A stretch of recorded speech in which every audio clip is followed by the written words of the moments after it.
Okay, week three, fairly large reading assignment this week. You got chapters 5, 6, and 7, um, and lots of really important information. So, as you can see, this is a famous, you've probably seen this before. It's a famous illustration done by Ben Franklin. You can see these different pieces of the snake are representing the different colonies. So we've gotten to the point now where we're talking about the 13 British colonies. What are they like? And what's significant is they're very diverse. They're very different. So South Carolina has very little in common with Massachusetts, other than the fact that the people there speak the same language and follow the same British laws. They are all British citizens. But in South Carolina, there's more black people than white people. It's a big plantation economy. Rice is grown there. And there's only one real significant town, the town of Charleston. Everything else is mostly rural. Whereas when you get up into the Northeast, you have Boston and New York and Philadelphia and Baltimore, urban centers growing. No plantations, very few African Americans. Slavery is not really a thing in these areas, although technically it's still legal. That's going to change very quickly. So just not a lot in common. So why does Ben Franklin want them to join together? Well, this particular drawing was done in the run-up to the French and Indian War / 7 Years War. At the Albany Conference, trying to get the colonies to come together with a singular policy to deal with Native Americans. So that's what this meant. But in larger measure, we'll see after the end of the French and Indian War, which completely changes who has control in North America. So we call it, here in America, we call it the French and Indian War. The rest of the world calls it the 7 Years War. It's the same thing. It's largely seen as the first war that was fought all over the world, hence kind of some people call it the First World War, not meaning World War One, but the first war that was fought all over the world. But it started right about here where you see Fort Duquesne on this map. And as you'll read about this week, it was actually kind of blundered into by George Washington himself. Where's George? I don't have a picture of George, but you'll see in your book how he leads. He's a militia leader from Virginia, and he leads a contingent of Virginians and Native Americans into the Ohio River Valley to sort of confront the French. So all this blue is French territory. All this pink is the 13 British colonies. You know about New Spain and Spanish Florida. Well, as you can see, the British and French are now starting to butt heads here in the continent. This area, the Ohio River Valley, is very desirable for both sides. The French want to claim it, hence they're building forts along the Ohio River.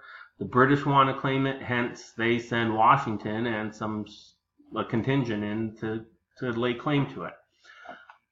Fails. Washington is famous for starting this war with a big mistake, and you'll read about that mistake. He basically couldn't control his men, and he launched this war that began in the Ohio River Valley and spread across the entire world and involved the entire world. And you'll read about some of the ins and outs and how it eventually involved Prussia and other German states and their mercenaries. Prussia allied with the British, and then the British focus on removing the French threat from what we call Canada today. And a lot of that was done because the British population of these colonies was so much greater than the French population of Canada, because frankly the French were more interested in trading than in settling. The British were very interested in settling. So through sheer numbers, the British are able to defeat the French in Canada. And it's seen as a great victory because at the end of the war, the British have now claimed all this territory that used to be French. French suffer a tremendous defeat in the 7 Years' War and have to cede all this territory to the British. What's significant about that is they did that through the help of all these American colonists who, remember, they don't have a lot in common at this point. South Carolina and New England, they're very different, with different ideas on how they want to live and what their values are. But now the British are going to impose this line, which becomes known as the Proclamation Line of 1763, which prevents those colonists from moving west of the Appalachian Mountains. It's largely in response to this, an uprising of all these Native American groups who'd been sort of abandoned when the French lost the French and Indian War. These guys were just sort of left out with no place to go. And so they decided they would fight back against the British and try and keep the British on the other side of the mountains. And there was this massive uprising where, fort after fort after fort was destroyed by the native under the Ottawa chief Pontiac, who led this war.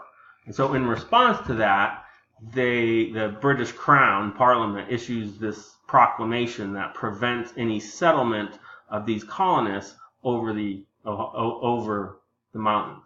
The problem with that is that really irritated people all the way from South Carolina to New England, because in all those territories, people did want to move into, if for here they want to move into more fertile ground to start growing more cash crops. Here they wanted land for farming. The Ohio River Valley is very fertile. There's just lots of opportunity, and people want to move into that area. Now the king is telling them they can't.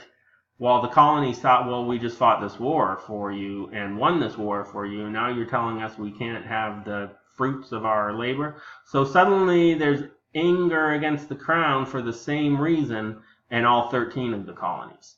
So what's happening here is British colonial policy between 1763, when that war ends, and 1775, when the American Revolution begins, is going to be step after step of the British Parliament imposing taxes and other restrictions on the colonists, which is pushing them all together. So before they didn't have a lot in common. Now they're going to have a lot in common because they all want to fight back against the Proclamation of 1763.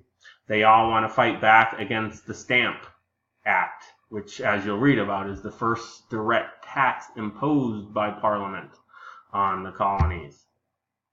So they start to resist, they start to boycott, they start producing their own goods. All of these British measures, as you read about them, consider how they're really working to push the colonists together. And then Boston becomes the scene of the most sort of unrest. There's riots against the Stamp Act, so the British send troops. Those troops aren't well loved in Boston, so they get harassed. And one famous event, or occurrence, some British troops open fire on a group of rowdy Bostonians who've been throwing snowballs and rocks and other things at them, and it becomes known as the Boston Massacre. And again, and this is Paul Revere made this drawing and printed it and published it and sent it all to all 13 colonies to say, hey, look at what the British are doing to us here.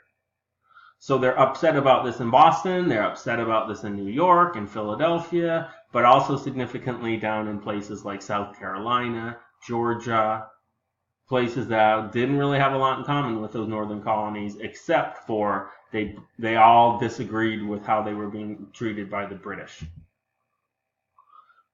And then Boston throws its little tea party in which they destroy a whole bunch of tea, millions of dollars worth of tea in today's money. And then in response, the British really cracked down. They punished Boston severely. So now Boston is just a tinderbox ready to explode because they're so upset with the British already, and now they're imposing the intolerable acts. And this is why the war actually begins in Massachusetts, when British troops leave Boston headed for Concord. You'll read about this. They're looking for gunpowder, supplies, weaponry, and patriots who they want to arrest and throw in jail. So the British troops make this journey on the early morning, April 19th, 1775.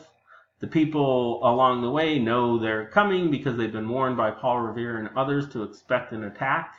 And the first shots of the American Revolution are fired here at Lexington, where the British opened fire on a group of colonial Minutemen, militia, who had gathered and dispersed those militia, and then continue on to Concord, where they were headed. And right when they're trying to cross the Old North Bridge, many more of those American militia Minutemen had gathered and opened fire as the British tried to cross the bridge, and the British are unable to do so. And as you'll read about, they then basically make a scurry back to Boston, with the colonials attacking them along the way to the tune of, 100 casualties or so. So that's the beginning of the American Revolution. The colonies have now basically gone to war with the mother country. It's not for another year that they actually declare their independence here in Philadelphia with the signing of the Declaration of Independence. You'll read about that. Pay close attention to the ideas behind the Declaration.